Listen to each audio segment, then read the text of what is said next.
And isn't it ironic that both teams coming off losses to the Clippers as Clippers with a nice end of the road trip as Teague gets inside and beats Turner. 18 points during that stretch for Miles Turner coming off the bench.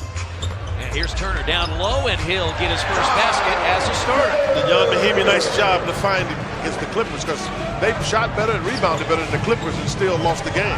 Here's Korver, did not make a three against Indiana back in December, but he makes that one here and a chance for a 4-point play. No, he wasn't very good in December when the Pacers played him. Pacers did a good job taking him out of the game. He has been struggling with 4 for 4 last night. You see him shoot that one.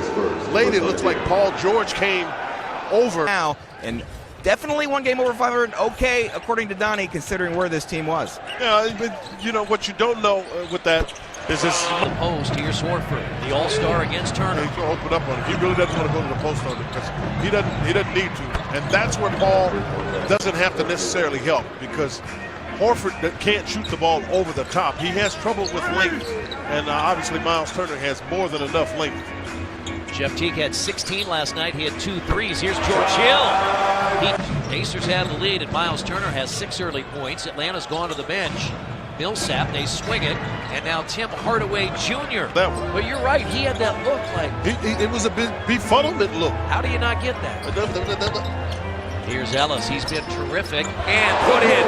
Again, Miles just needs to see one get in, and that's a running basket by Mike Scott. You'll see right here, Pacers do a good job. They get back, not enough to stop the ball. He's been a 3-time All-Star. And now Jordan Hill. He's got such big way because so many different teams play at a different pace. That's the way you even things out. And here's Miles with an open 3 and got it. It's coming. You can just tell the way he was going about it. In the previous games that he was struggling, he was not really shooting the ball. He was just getting the ball out of his hand. The ones he missed in the corner and the layup, those were shots that he meant to go into the basket, and then he gets a good look to go down, and he's able to get knocked down that 3. Let's hope that's just the beginning of some of the good things to come. Halfway through the shot clock. Got to pick it up a little bit. Here's Miles. He has been aggressive, and he got one to go down, and it makes that basket look so much bigger. And hit a big 3 inside the final minute that gave Atlanta the lead. They would lose on a basket by DeAndre Jordan.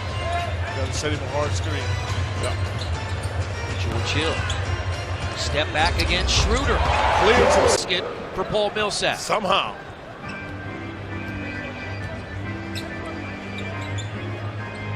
Step away jumper, Turner.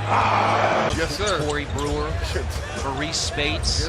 They had they call it the stiff stick, like a whipping stick. They were that good. Miles, 4 to shoot, gets inside the splitter. 15 3-point shots, so the Pacers not efficient in closing out. No, that's something that they worked on it. You know, you get days off and you work on it, and they're better today than they were against the Clippers. That's what practice does for you. When you mentioned it, that we might not. 4th year out of Old Dominion. Here's Paul George, scoreless in the first half. Great swing. Great swing. And against Teague. Here's a step back jumper, and PG. Because I thought his hands was off the ball when it's. Oh, no, he fell asleep on it. And Kyle Korver went back door. And Frank Vogel will take a timeout. He hurried up and got a timeout. Hawks are 5 of 15 from 3-point range. The Pacers 5 of 8. That's what you call an automatic pass. Miles Turner was getting. You can learn more at Pacers.com/buzzerbeater. Also, sign up now. Receive a $10 credit to use towards a game night upgrade. And they moved the ball really well. Paul George getting to the line had been terrific. He was the momentum that the Hawks had. Because the Hawks are starting to move themselves on the ball. Pacers chasing. Sefolosha is in. He got it up. 2 minutes put teams away during the most recent timeout. The lead with 5, and he said the main point of emphasis, the paint battles. You saw that? Win every battle in the paint. Battles did it the possession before. Tried right there. That was Sefolosha getting into the paint. That's the one thing. Atlanta's done a good job of attacking the rim tonight. Well, they do. He'll catch this pass, and he's moving right away. And there's not much that Miles Turner can do. because he's reacting. There's no way for. They've got 5-on-4. Yeah, because Mike Scott lost his shoe. Each time Atlanta hits a big shot. They really do. I mean, the Pacers have missed some opportunities, actually. Now Miles turns. Good catch, good save He's by gotta shoot Hill. it. No, this has got to go up. Here's Miles for three. Well, a big-time score, but he talks about how it's so much more of a perimeter laden game, which it really is. Pacers 6-point lead. Another Oh, three from feeling it. Ellis. I'm Fourth telling of the you. night. He is feeling it. 9 of those off the bench in the first half. He also sets pretty good screens. George Hill on the baseline, Yeah, 3 he's to got to shoot. go to work. He's in trouble. What a shot. Yeah, and he's in the air. There's no way Horford can block the shot. And that's how George was able to clear the space over the bigger Horford. Good hands by Hill. Pacers 11-point lead is their largest. And that's a basket and a foul. Jordan Hill, the guilty party.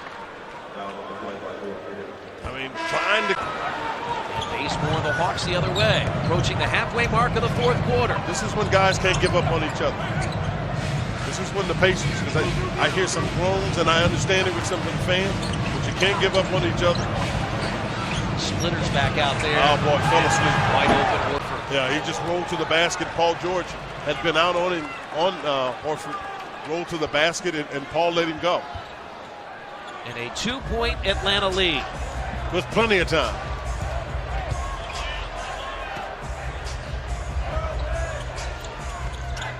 George Hill for 3 and a Pacers lead. Would have been that seesaw effect that you've been talking about. Yeah, Every time the Pacers think they're getting away, they get. Two-man game again. Here's Ellis for 3 more. 5 threes tonight for Monte Ellis. 15th double-figure win of the year. They'll improve to 24 and 22. Young throws it up, and Robinson pounds it down. Well, what they talked to Joe Young about is when he goes to the basket, he's not going to get all the way to the rim. So he's got to look for opportunities like that. You've got a guy that really can go up and get in Robinson. You can see that he's pleased about it. Shane does a nice job sealing and spinning off the defender to get himself to the rim. That's good to see. And then you've got Joe Young. He just sees behind him Glenn Robinson III, who can go get it if you throw it at the rim. Really good victory by the Pacers, given the circumstances, given coming back, having lost some leads, losing a tough game the other night, and some good performances by some really important guys, I think, down the stretch. 23-2 is the run by the Pacers. After Atlanta took its last lead at 90-88, a George Hill 3 gave the Pacers the lead for good. Monte Ellis had 9 fourth-quarter points.